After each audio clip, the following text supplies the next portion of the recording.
भरद्वाज जी कहते हैं, भरत जी आप संत हैं।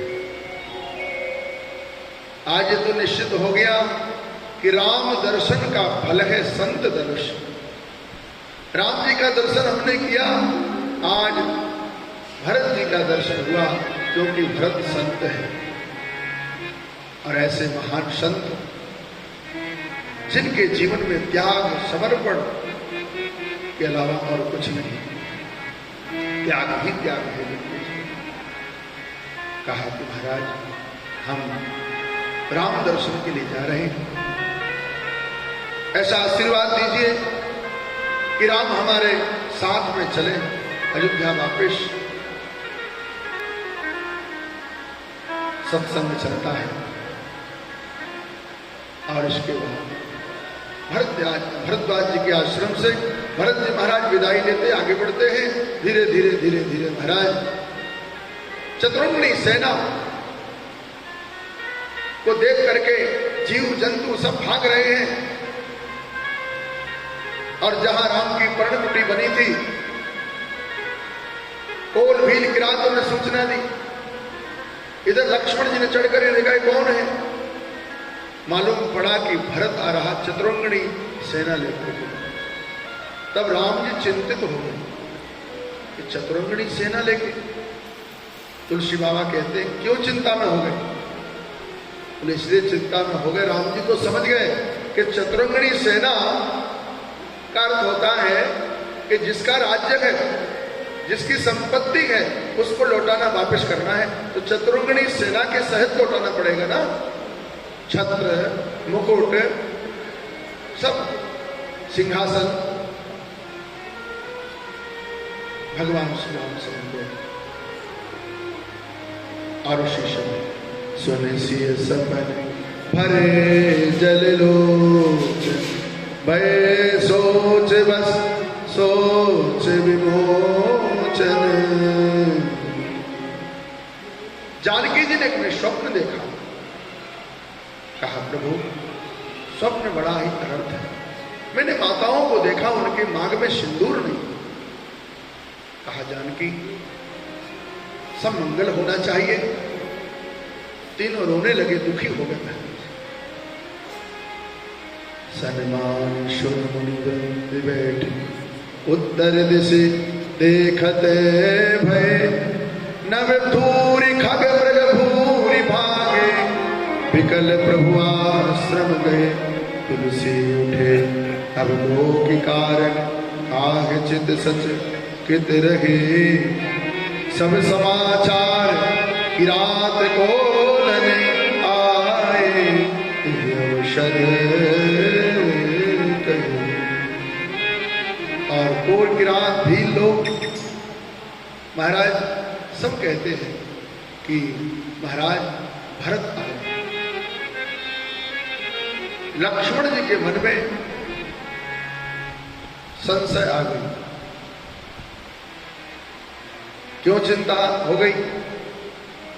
बोले लक्ष्मण जी को इसलिए हो गई चिंता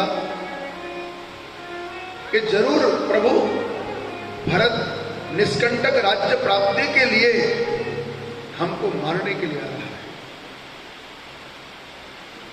और संसार में कोई भी वीर इस धरा पर क्यों ना हो, पर मैं उसे धूल चटा दूंगा। आज अगर ब्रह्मा जी भी बीच में आए,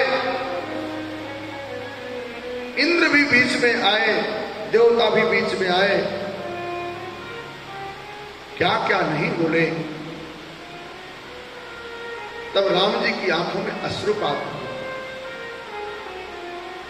उसी समय आकाशवाणी हुई, हे लक्ष्मण जी, आपकी सूरवीरता को हम नमन करते हैं, पर ध्यान रखना जो कार्य करें उसे पहले विचार करके करना।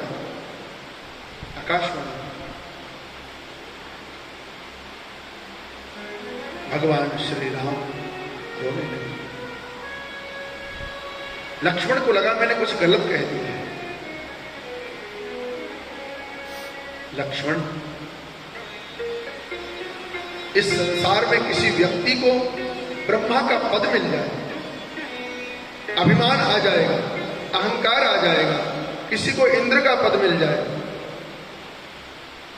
लेकिन मेरे भरत को इंद्र का पद क्या, ब्रह्मा का पद क्या, त्रैलोक के मालिक बना दिया जाए, लेकिन भरत के जीवन में कभी अभिमान और अहंकार आ ही नहीं सकता है लक्ष्मण। और मानो राम जी लक्ष्मण को बहुत सरलता पूर्वक समझाते हैं कि लक्ष्मण आप बहुत वीर पुरुष हैं, आप ठीक कह रहे हैं कि किसी व्यक्ति को संपत्ति पाकर के अभिमान हो जाता है, अहंकार हो जाता है। और आपने कहा कि भरत को भी राजगद्दी मिल गई अयोध्या की, इसलिए अभिमान आ गया। लेकिन दुनिया के किसी व्यक्ति के जीवन पर तो ये लागू हो सकता है, पर भरत के जीवन में लागू नहीं हो सकता। भरत को सब कुछ मिल जाए, 14 भुवन का ही साम्राज्य क्यों ना हो, लेकिन भरत जी के जीवन में ऐसी स्थिति कभी नहीं आ सकती है। तब धीरे धीरे भरत जी इधर चल रहे हैं और भरत जी ने विचार किया कि पगडंडियों से जाना पड़ेगा। तो मंदाकिनी के किनारे सबके वहीं छावनी बस गई और शत्रुघ्न भरत जी महाराज और निषाद राज रास्ता मालूम थी, देखते हुए जा रहे और कहते कि देवताओं ने पुष्पों की वृष्टि की। देवताओं को अपनी गलती एहसास हो रही थी कि हमने भक्त भगवान को अलग कर दिया है, भरत को राम को अलग किया है, ये पाप हमें लगेगा। इसलिए आज हम भक्त और भगवान का मिलन करा दें। तो पुष्प डालते हुए जो है देवताओं ने पुष्पों की वृष्टि की है। भरत जी को रास्ता मानो दिखा रहे राम जी से मिलने का। और जैसे महाराज पहुंचे, क्या देखते हैं, क्या रूप देखा।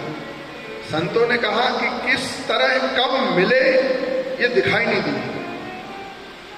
भगवान भुवन भास्कर अथवा प्रकाश की गति बताई गई। संतों ने, विद्वानों, वैज्ञानिकों ने निर्णय किया कि 1,86,000 एक सेकंड में 1,86,000 योजन तक प्रकाश की गति फैलती है।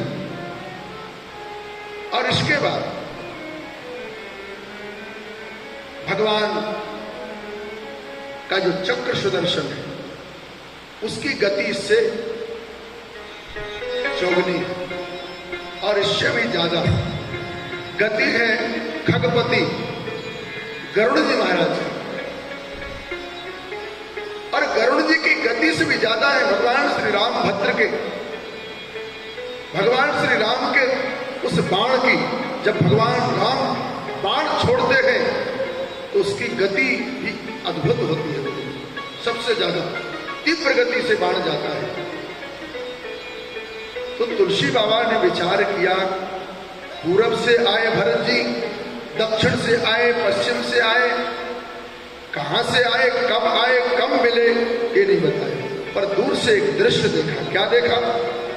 बले कल बसन जठले तनु श्यामा, बले कल बसन जठले तनु श्यामा, बले कल बसन जठले तनु श्यामा, जनो निवेश कीन रतिका, कीन रतिका। आज भरत जी ने भगवान श्री राम को कामदेव के रूप में देखा है। बड़ा आश्चर्य लगता है। आज भरत जी ने लक्ष्मी स्वरूपा जगत जननी जानकी जी को रति के रूप में देखा, कामदेव की पत्नी। ऐसा क्यों देखा? भगवान के इतने उच्च कोटि के भक्त हैं और राम में काम दर्शन। बोले इसलिए हुआ, भगवान ने लीला की। भगवान को लगा कि भरत ये न सोचे कि राम जी ने अयोध्या के साम्राज्य को, भोग विलासों को त्याग दिया है तो वन में दुख पा रहे हैं। दुखी हैं वन में? नहीं। जैसे एक सम्राट जीवन यापन करता है, ऐसे ही श्री राम चित्रकूट के उस जंगल में, वन में निवास करते हैं आनंद पूर्वक, इसलिए काम के रूप में दर्शन।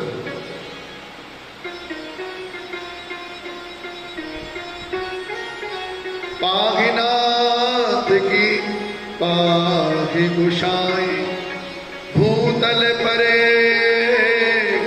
लकुट की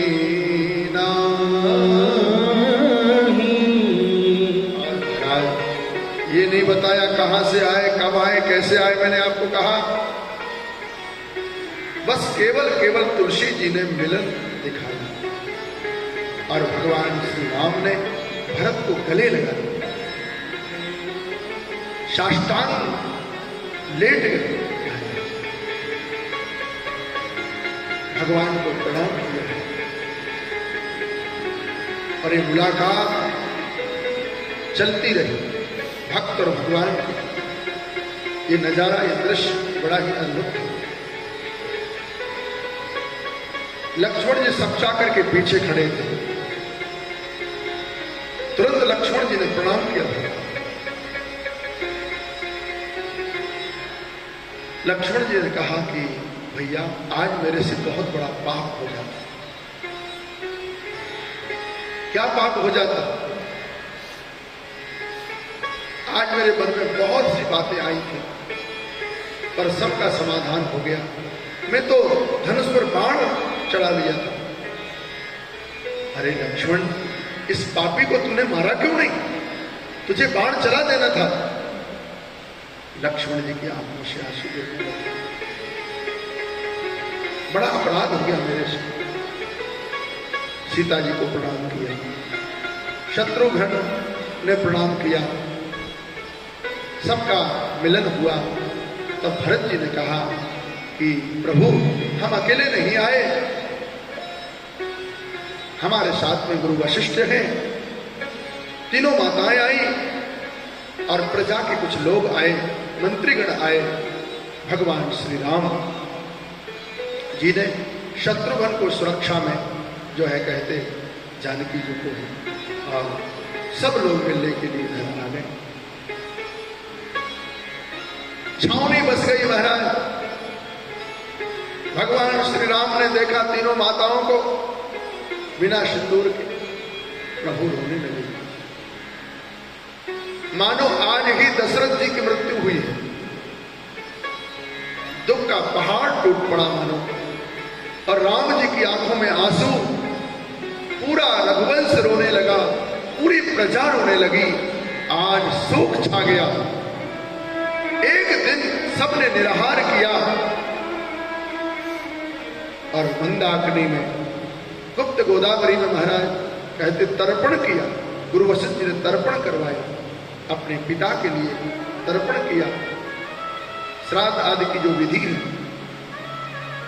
प्रभु श्री राम से कोल किरात भील आ गए। प्रभु आपकी आज्ञा हो तो हम सभी अयोध्या के लोगों को कंदमूल फल इकट्ठा कराएं। भगवान ने कहा जाओ। पूरी भीलों ने कंदमूल फल इकट्ठे किए हैं और भगवान के सामने समर्पित किया है। सबने एक दिन निराहार रखा है और इसके बाद फलहार किया। आज एकादशी है। एकादशी में व्रत किस किस का है? थोड़ा गिन ले संख्या कितनी है। ये तो पूरे लोग दिख रहे भाई। नहीं, एकादशी का व्रत नहीं, जो नहीं करते हैं भोजन बना है, मेरा मतलब देखो, जबरदस्ती नहीं। हाँ देख लो, आ गए ना नीचे। अरे नहीं भाई, मेरा मतलब है कि जो एकादशी का व्रत करते हैं वो तो ठीक है, वो फलहार हमारे साथ करेंगे अंदर, और उनके लिए जो भोजन करेंगे, अन्न ग्रहण करेंगे, रोटी प्रसादी ग्रहण करेंगे, उनके लिए वही हॉल में है व्यवस्था, जैसी व्यवस्था चलती थी। हाँ, तो 30-35 लोग जो भी हैं वो एकादशी का फलहार हमारे साथ अलग करेंगे। जहाँ रसोई बनती है उसी के अंदर जाल में अंदर पहले संतों की पंगत हो जाएगी, सब लोग फलहार करेंगे। एकादशी के अवसर पर अयोध्या में वास हो रहा है।